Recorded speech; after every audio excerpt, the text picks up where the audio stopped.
ನಾವು ಚರಂತಿ ಮಠರು ಭಾರತೀಯ ಜನತಾ ಪಾರ್ಟಿ ಸಲುವಾಗಿ ಯಾವುದೋ ಮಕ್ಕಳ ಮಾತು ಕೇಳಿ ಕರೆದಿಲ್ಲ ಪರದಿಲ್ಲ ಅಂದ್ರೆ ಇವಾಗ ನನ್ನ ಮಕ್ಕಳು ಅವರಿಗೆ ಅವ್ರು ಹೆಂಡ್ರೆ ಕರೀದಿಲ್ಲ, ಅದಕ್ಕೆ ಅದು ಗೊತ್ತಿಲ್ಲ ಅವ್ರು.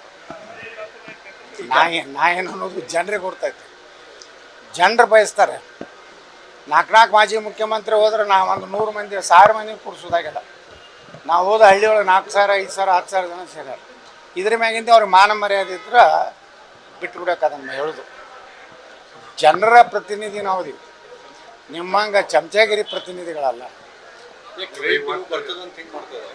ಹತಾಶೆಗ್ಯಾರ ಅವ್ರು ಯಾರೂ ಮಂದಿನ ಕೂಡಲಿಲ್ಲ. ಕಡಿ ದಿವಸ BJP ರೋಡ್ ಶೋನೇ ಕ್ಯಾನ್ಸಲ್ ಮಾಡಿದ್ರೆ, ಯಾಕಂದ್ರೆ ನಾ ಇದ್ದೆ. ಎಲ್ಲರೂ ಯತ್ನಾಳ್ ಇನ್ನೊಂದು ತೆಗೆದುಬಿಟ್ರೆ ನನ್ನ ಮರ್ಯಾದೆ ಹೋಗ್ತದೆ ಓಡೋಗ್ಬಿಟ್ಟ. ಅದು ಅಸಹ್ಯ. 6 ದಿವಸ ಅಲ್ಲ 7 ದಿವಸ ಅದಾರ ಅವ್ರು. ಚುನಾವಣೆ ಸಾಯಂಕಾಲ 5 ಗಂಟೆಗೆ ಮುಗಿತನಾನು ಮುಖ್ಯಮಂತ್ರಿಗಳು ಎಷ್ಟು ಹತಾಶೆ ಆಗ್ಯಾರ ಅನ್ನೋದು ತೋರಿಸ್ಕೊಡ್ತೈತಿ. ಅಷ್ಟು ಅವ್ರ ಬಳಿ ಸಿದ್ದರಾಮಯ್ಯನವ್ರ ಬಳಿ ನಾವು ಮಾಡಿದ ಗ್ಯಾರಂಟಿ ಇದೆ ಅಂದ್ರೆ ಜನ ತೃಪ್ತಿ ಇದ್ರೆ ಅಲ್ಲೇ ಒಂದು ವಿಡಿಯೋ ಕಾನ್ಫರೆನ್ಸಿಂಗ್ ಮಾಡೋದಿತ್ತು, ಮಾಧ್ಯಮಗಳ ಮೂಲಕ ಹೇಳೋದಿತ್ತು, ಓಟ್ ಹಾಕ್ರಿ ನಾವು ಇಟ್ಟೆಲ್ಲ ಕೆಲಸ ಮಾಡೋದು. 7 ದಿವಸ ಹೋಟೆಲ್ದಾಗಿತ್ತು. ಪಾಪ ಅವ್ರಿಗೇನು ಭಾಳ ರಿಸ್ಕ್ ತೊಗೊಂಡಾರ ಸಿದ್ದರಾಮಯ್ಯನವ್ರು. ನೋಡ್ರಿ, ನಾ ಸಮೀಕ್ಷೆ ಅಂದು ಮಾಡೋದೇ ಇಲ್ಲ, ಬರೀ ಕೆಲಸ ಮಾಡೋದು.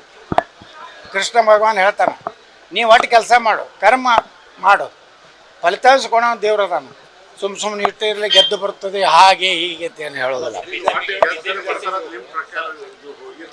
ಅದು ಮತದಾರರ ನಿರ್ಣಯ ರೀ. ಒಳಗೆ ಏನು ಮಾಡ್ಯಾರ ನಮಗೇನು ಏನು ಗೊತ್ತಾ? ಕಾಂಗ್ರೆಸ್ನವ್ರು 5,000 ಲಿಂಗಾಯತರಿಗೆ, ಉಳ್ಕಿದ ನಮ್ಮ SC/ST ಜನ 3,000 ಅತ್ತ, ಸಾಬ್ರಿಗೆ 1,000. ಎಷ್ಟು ಡೌನ್ ಆಗೈತೆ ನೋಡ್ರಿ ಸಾಬ್ರ ರೇಟ ಕಾಂಗ್ರೆಸ್ನಾಗ. ಹಾಗೆ ಮಾಡ್ಯಾರ ಎಲ್ಲ ಕಡೆ. ಲಿಂಗಾಯತರಿಗೆ 5,000 ನೋಡ್ರಿ, ಲಿಂಗಾಯತರಿಗೆ ಹೆಚ್ಚು ಕೊಟ್ಟಾರ. ಇವ್ರು ಕಾಂಗ್ರೆಸ್ನವ್ರು ಮೊದಲು ಸಾಬ್ರಿಗೆ ಹೆಚ್ಚು ಕೊಡ್ಬೇಕಿಲ್ರಿ, SC/ST ಜನಾಂಗಕ್ಕೆ ಹೆಚ್ಚು ಕೊಡ್ಬೇಕು. SC/STರಿಗೂ ಕಡಿಮೆ ಮತ್ತ ಲಿಂಗಾಯತರಿಗೆ ಹಚ್ಚತ್ತೆ. ಇದೆ ಅಂತ ನ್ಯಾಯ ಇದು. ಭಾಳ ಸಾಮಾಜಿಕ ನ್ಯಾಯ ಎಲ್ಲಿ ಬಂತು? ಎಲ್ಲರಿಗೂ ಮತದಾರಿಗೆ ಒಂದೇ ತೆರನಾಗಿ ಒಂದೇ ಓಟ್ ಇಲ್ರಿ. ಅಂಬೇಡ್ಕರ್ ಅವ್ರು ಸಾಹೇಬ್ರು ಏನು ಹೇಳ್ಯಾರ? ಒಬ್ಬ ಟಾಟಾ ಬಿರ್ಲಾನ ಓಟಿನ ಕಿಮ್ಮತ್ತು ಒಂದೇ, ಒಬ್ಬ ಗುಡ್ಸಲ್ದಾಗಿನ ಒಂದೇ. ಅದು ಕಾಂಗ್ರೆಸ್ನವ್ರು ಲಿಂಗಾಯತರಿಗೆ 5,000 ಕೊಡೋದು, 7,000 ಕೊಟ್ಟಾರ. ನಮ್ಮ ಸತೀಶ್ ಜಾರಕಿಹೊಳಿಯವರು ತಮ್ಮ ಸಮುದಾಯಕ್ಕೆ 3,000 ಕೊಟ್ಟಾರ. ಎಷ್ಟು ಅಪಮಾನ ಇದು! ಖರೇಂದ್ರ ಆ ಸಮುದಾಯಕ್ಕೆಲ್ಲ ಅಪಮಾನ ಮಾಡ್ಯಾರ. ಏನಿಲ್ರಿಪ್ಪ, ನಾವೇನು ವಿಚಾರ ನಾ ಹೇಳಿಲ್ಲ. ಇಡೀ BJP ಎಲ್ಲ ಶಾಸಕರು ಒಂದು 4 ಅದಾವ ಛಲಗಳನ್ನು ಅವ್ನು ಬಿಟ್ಟು ಇಡೀ BJP ನಾನು ತೊಗೋಬೇಕಂತ ನಿರ್ಣಯ ಮಾಡ್ಯಾರ. ಇವು ಸುಮ್ಮ ಅಡ್ಯಾಡ್ತಾವೆ, ಏನು ಮಾಡೋದು? ಇವು ಹತಾಶೆಗೆ ಇಂಥವು ಮಂಗ್ಯಗಳ ಕಡೆಯಿಂದ ಸ್ಟೇಟ್ಮೆಂಟ್ ಕೊಡ್ತಾರೆ. ಅವಕ್ಕೇನು ಕೆಲಸ ಇಲ್ಲ. ನೀವು ಅವನ ಪತ್ರಿಕಾಗೋಷ್ಠಿಗೆ ಹೋದ್ರೆ ನಿಮ್ಮ ಮನೆಯಿಂದ ಉಪ್ಪಿಟ್ಟ ಚಾ ಹೋಯ್ತು ಬರ್ರಿ.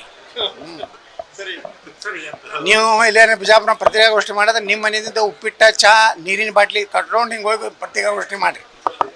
ಯಾಕಂದ್ರೆ ಅವನ ಮನೆಯಿಂದ ತರ್ತಾನ, ಅವ್ರ ರೊಕ್ಕ ಉಳಿತಾವ.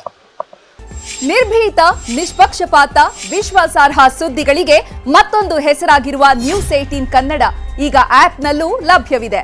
ದಯವಿಟ್ಟು ಇಲ್ಲಿರುವ QR ಕೋಡ್ ಅನ್ನು ಸ್ಕ್ಯಾನ್ ಮಾಡಿಕೊಂಡು ಆಪ್ ಡೌನ್ಲೋಡ್ ಮಾಡೋದಕ್ಕೆ ಮರಿಬೇಡಿ. ನಿಮ್ಮ ಬೆಂಬಲ ಹೀಗೆ ಸದಾ ನಮ್ಮೊಂದಿಗಿರಲಿ. ಧನ್ಯವಾದ.